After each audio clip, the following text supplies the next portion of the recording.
Hello everyone, welcome to the Cinema Analysis channel. I am Juzo. This channel will explore the hidden truths of films that are not usually revealed. Today I would like to talk about American Sniper. This is a film that has caused a great deal of controversy, especially in the United States. The reason for this will be that the accent expression of Clint Eastwood has not been understood enough. I would like to talk about it. If you haven't seen the film, I suggest you watch it first. So let's get started. This film is based on a true story. Chris Kyle was a sniper in the Navy SEALs, one of the finest special forces units in the United States. His autobiography is the original story. He is credited with 160 confirmed kills. Normally, a sniper needs a partner, a spotter.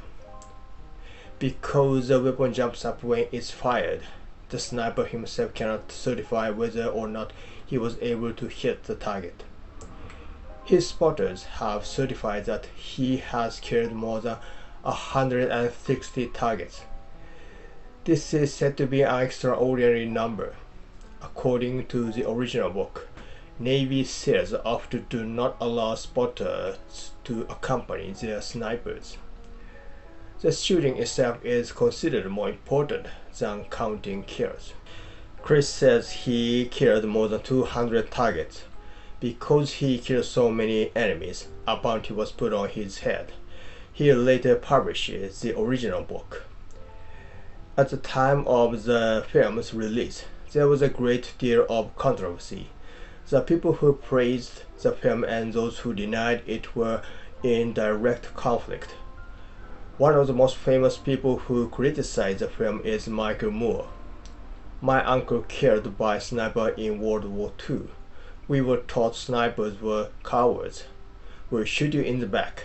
Snipers aren't heroes, and the invaders are worse." There are a lot of people who criticize this film but him. They mainly insist like this: it's not good to portray Chris Kyle as a hero. The film that praises his behavior has a problem. American Sniper was a simplistic portrayal that glorified militarism. This film supports war. This film doesn't show what should be shown about the war in Iraq. There are incidents caused by Chris Kyle that weren't shown in the film. This American Sniper is the one to glorify Chris Kyle, SEAL, US Army, and war. Most people seem to have such a premise. On this premise, those who praise this insist that it is natural to support the US force. It is a nationalism. Those who criticize this film are anti-America and left-wings and anti-social people.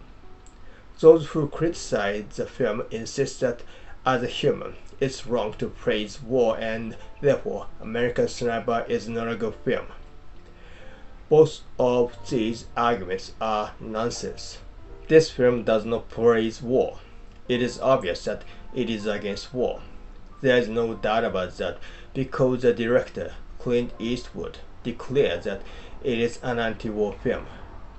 This may come as a surprise to those who think of American Sniper as a pleasant action film that earnestly celebrates the greatness of the US military. At the beginning of the film, the protagonist has to decide whether to shoot the mother and the boy who were about to attack the US troops, and the time rewinds to his childhood. Chris shot a deer with his rifle.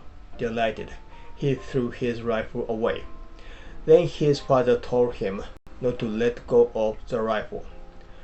Please remember this, as it will be the important foreshadowing. He marries a woman called Taya. Leaving Taya, who is pregnant in the US, Chris is sent to Iraq. Then the opening scene comes back. Chris has shot the mother and the boy. This is said to be his first killing. In the original book, the boy is not mentioned, but there is a theory that the boy was there and that he actually killed him, as he does in the film. The first murder was a woman. That was shocking for Chris. Later, Chris began to show his excellent skill as a sniper, protecting his comrades from behind. This is the highlight, shown about 30 minutes into the film. This part looks exciting, but I would like you to watch carefully. Chris bowed his head deep and low each time he shot and killed. It is a very serious thing to kill someone. There's no way to avoid psychological damage. The excellent activities and mental damage of the excellent protagonist are portrayed at the same time. This excellent portrayal makes the audience feel the strange feeling. From the beginning of the film, Chris is referred to as a legend, but he doesn't think it's desirable. This structure can also be seen in Eastwood's other works. Sully, the protagonist of the film Sully, is an airline pilot. The engines of his plane were hit by birds and he landed the plane on the Hudson River. He was hailed as a hero, but there were doubts that he had made the wrong decision. Although he could have landed at the airport, he dared to ditch on the water. He was accused of daring to ditch on the river, endangering passengers and crew, in order to be a hero. This is the story where the protagonist proves his innocence. The protagonist doesn't want to be seen as a hero. He just accomplished things that should be done as a professional. It is not an act to be called a hero. The hero is the one whose deviant behavior is later praised. The protagonist has a value system that doesn't see such deviant behavior as good. That's why he doesn't want to be seen as a hero. Flags of Our Fathers is the same. It says that the reason to see someone as a hero is the existence of some kind of political reason. Many defenders of American Sniper claim that its protagonist is a hero. The film shows that such praise is based on personal convenience. They praise him not because he is a hero, but because there is something to be gained by calling him a hero. Such an idea seems to be present in Eastwood's work. Snipers aren't heroes, they are cowards. They will shoot you in the back. Michael Moore describes so. Although he excuses himself by saying that he is not referring to American Sniper, he must be referring to this film. Chris is portrayed in this film as having the same idea as Michael Moore. Chris feels guilty that he is the only one who can stay in the safe area. Then he volunteers to join the search party. Chris is not a man who kills the enemies from the safe area and says, "I am strong." Chris' proposal was refused. He is most useful when he supports his comrades from behind as a sniper, but left his station and joined the search party. It is his ego. The man called the Butcher is whom the search party was looking for. The Butcher is Al-Zarqawi's second in command. He will mercilessly kill anyone who gets in his way. Chris and the search party find a man who knows the clue to the Butcher and try to get the information about him on condition to protect him. But before protecting him, they were forestalled and the man was killed. At the time, his son was tortured with an electric drill, then was killed. This series of events was born out of what you might call Chris' desire to be a hero. You could also call it an unnecessary sense of duty.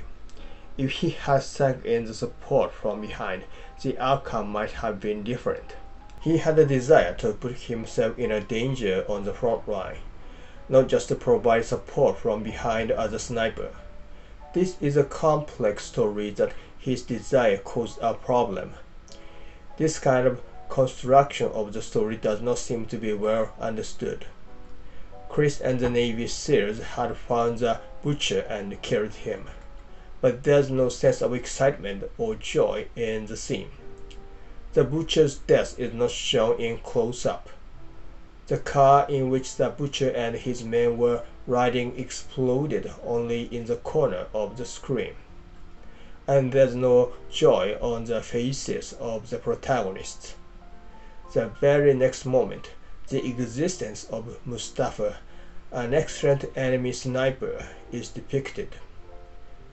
The story goes on without showing the catharsis of killing the enemy who inflicted this terrible torture. It shows that even after a battle, the only thing waiting for them is the next enemy. And this Mustafa is one of the best snipers. In other words, he is another Chris. Mustafa was able to shoot from a distance of 1 kilometer. Chris, who is also the best sniper, could understand that. Mustafa and Chris have a showdown at the climax. Chris seemed to have found out where Mustafa was, but this is not shown to the audience. What does it mean? It means that there is a world that only Mustafa and Chris can see. The world that only the people in the first class can understand. It means that Mustafa and Chris are the same kind, who are in the same world, away from ordinary people. And Chris kills Mustafa, his congener, another himself. Then Chris' mind has gone completely mad. During the battle, he calls his wife and declares to quit to be a soldier. Chris Kyle was gradually psychologically traumatized by his service. This is also written in the original book.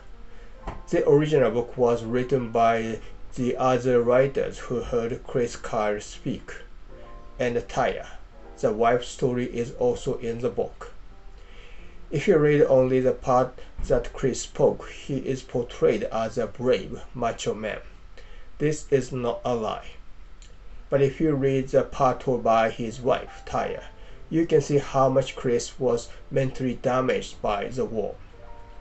While Chris sleeps, Taya can't sleep in the same bed if she doesn't wake him up. Chris thinks he is being attacked by the enemy and tries to hit his wife, once almost breaking her arm. Chris lost his comrades and called his wife, crying on the phone. This story is told by Taya. Chris says he doesn't remember it well. It is possible that Chris was pretending to be strong, but it could be a symptom of PTSD. Taya also says that he is numb from the stress. Chris seems to know that he is mentally damaged, but he doesn't seem to understand enough because his senses are numbed. Chris's mental damage is portrayed in a unique way in the film. The expression that can be called to be revolutionary in American Sniper is one of trauma that Chris feels. This expression is largely divided into two. One of them is a way to portray Chris' unusual behavior from outside. The high blood pressure, which is also depicted in the original book. Chris visits the hospital where his daughter is. As she is a baby, she cries. Chris punched the glass and shouted at the nurse to take care of her. Chris' expression gradually reduces and unusually increases as the story proceeds. After his last military service, he went back to the US. Then he becomes alcoholic. He continues to watch the television, which is switched off. He almost killed the dog that was playing with a boy. He points a gun at his wife, even if it is a joke and the gun was not loaded. It is never allowed. Another is the way the audience experiences Chris' terrible flashback. You could say that this is revolutionary. At the beginning of the film, Chris has returned to the US and hears the sound of a lawnmower and shows a faintly uncomfortable expression. It sounds like SMG fire. But this is a restrained expression because it is in the early part. Later, the scene of the boy being tortured with an electric drill in Iraq is shown. Back in the US, Chris takes his son to a garage where cars are repaired. Of course, they change tires. The technician there uses an impact wrench. The sound is exactly the same as a drill. Chris shows a slight expression of bewilderment. On the screen, the audience can only see the impact wrench and hear its sound. But the audience obviously recollects the torture scene. There is no doubt that Chris also recollects the same thing.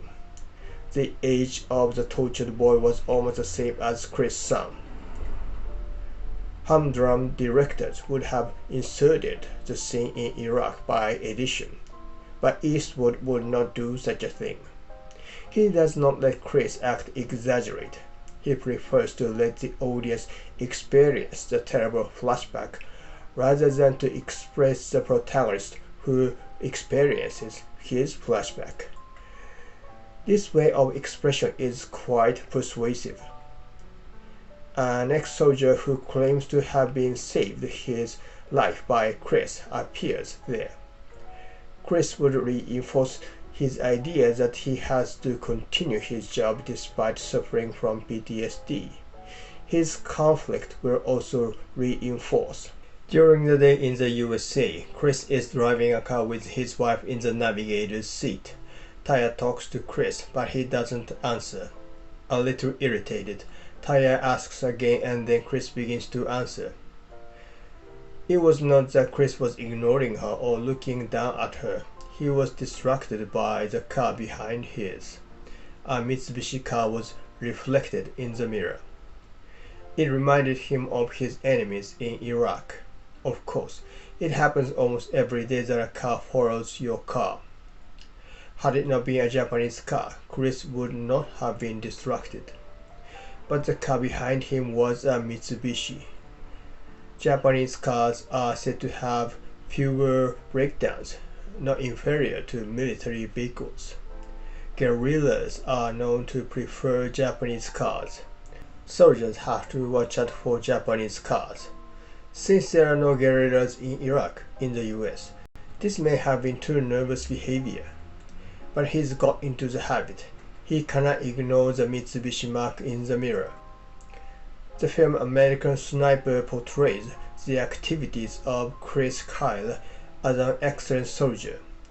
The peak of it comes at the point of killing Mustafa, 104 minutes into the film. Of course, he is suffered from PTSD till then. The film continues another 28 minutes including the end credit roll. But the panache of Chris as a soldier begins to descend after that. It continues till the end. It is not easy to escape from the enemy surrounding them. In the situation, Chris calls Taya and declares to quit soldier. In the furious sandstorm, the enemy attacks him.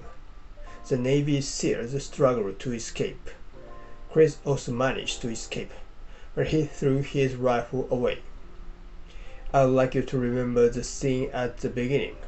His father told him never to let go of his rifle, but he couldn't carry his rifle anymore. This is quite an important portrayal.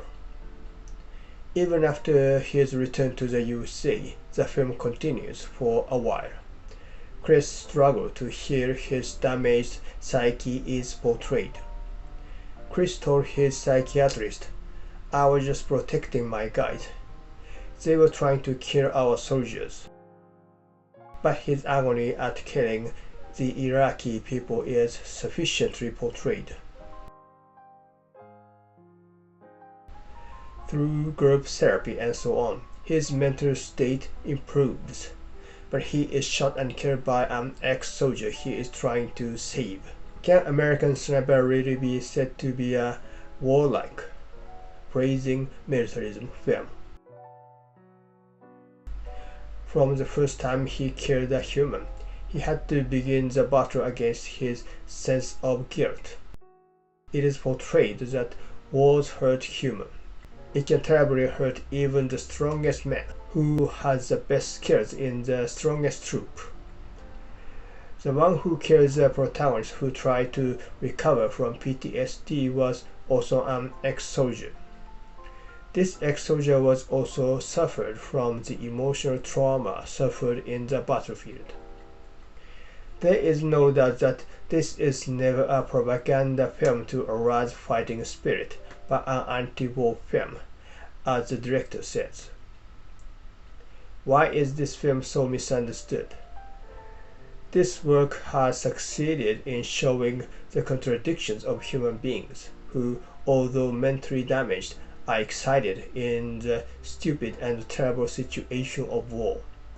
The reason why this film touches the hearts of the audience is because it skillfully expresses the contradiction or duplicity in real society. Have you ever heard of the word combat addiction or combat high trance of war? It expresses the pleasure felt during combat. Although few people have probably participated in killing, many people have experienced the excitement or pleasure of some kind of confrontation. Although war is terrible, the excitement or pleasure can be felt at the same time. Many people may have seen footage of soldiers firing their weapons with excitement and a gleam in their eyes. Battle brings with it both horror and excitement. That is one of the truths of war. An excellent war film shows the fear that accompanies war and the exact opposite, excitement or joy. Although it is supposed to be a fight for justice, bad things have to be done in the process. This kind of contradiction is inherent. An excellent war film shows it. Positive and negative feelings born of war. Both are portrayed, and it is fair to say that the misery is more emphasized in the film. It is not reasonable to see American Sniper as a simplistic, nationalistic, militaristic film. The reason so many people think this is probably because Clint Eastwood is seen as a macho nationalist. But if you watch his films, it is obvious that Eastwood is never a nationalist. Flags of Our Fathers depicts the agony of young people who are hailed as national heroes. The young soldiers were asked to behave like heroes who fought bravely at Iwo Jima. It is for a big advertising push to sell the US Treasury. A nationalist would do that for the good of the nation, even if he was not a hero. But the young man suffered. Letters from Iwo Jima portray the same battle from the point of view of the Japanese side. All the Japanese soldiers prepared that they won't survive and go back home. Lieutenant General Kuribayashi, played by Ken Watanabe, said, "Suicide is not allowed if you haven't killed 10 enemy soldiers." The purpose of the battle on the island for the Japanese is to prevent the US forces from landing as late as possible. They believed this would reduce casualties on the mainland. 20,000 Japanese soldiers were killed for this purpose alone. If the Japanese government or military brass had made a better decision, the casualties would have been minimal. There are many strange things in the things that a nation, a huge group, does to any people. It's strange to trust what the people in power tell you when you haven't even directly met them. In quite a few cases, the purpose of it is to benefit some special people, even though it is announced that it is for the nation. It is a stupid idea that the nation always says the right thing. This kind of message can be read in his films. Eastwood was against the Iraq War. Would he make a militaristic film? He believes that we should value our comrades and families. If he were to fight, it would be to protect them. Eastwood's idea of social justice would be better described as patriotism rather than nationalism. When a film is based on historical facts, it is sometimes criticized for omitting certain episodes. There's a criticism that American Sniper doesn't include the evaluation of the Iraq War and some controversial events of Chris Kyle. But a film is neither an academic paper nor a book. There is only so much information that can be conveyed in 2 or 3 hours. If you cram a lot of information into the film, it cannot be conveyed to the audience. They just consume it as entertainment. Filmmakers make a huge effort to convey their messages in this state. They express it to convey something even if it is not understood enough. Have you ever seen Spielberg's film, Munich? The story of Munich is almost identical to that of American Sniper. An able protagonist devotes himself to the nation, performs outstanding service, and is then hailed as a hero. But he is hurt. The interesting is that the two have almost the same structure, but are judged in completely opposite ways. The protagonists in Munich, who are supposed to be heroes, look weak. All they don't seem to be doing the right thing. The film seems to look down on the heroes. It is an anti-Israeli film. That is how it is judged. American Sniper glamorizes the protagonist. It makes him too macho. It emphasizes him too much as a hero. It is a film that praises the USA, militarism. It is judged that way. But it is obvious that both are anti-war films. One anti-war is misunderstood as anti-Israel. Another anti-war is misunderstood as glorifying war. The purpose of this film is to portray the protagonist who fought not only the enemies but also the mental damage he suffered to regain himself and the life of his family. We should feel this part. Thank you for watching this video. If you like this video, please subscribe and give me thumbs up.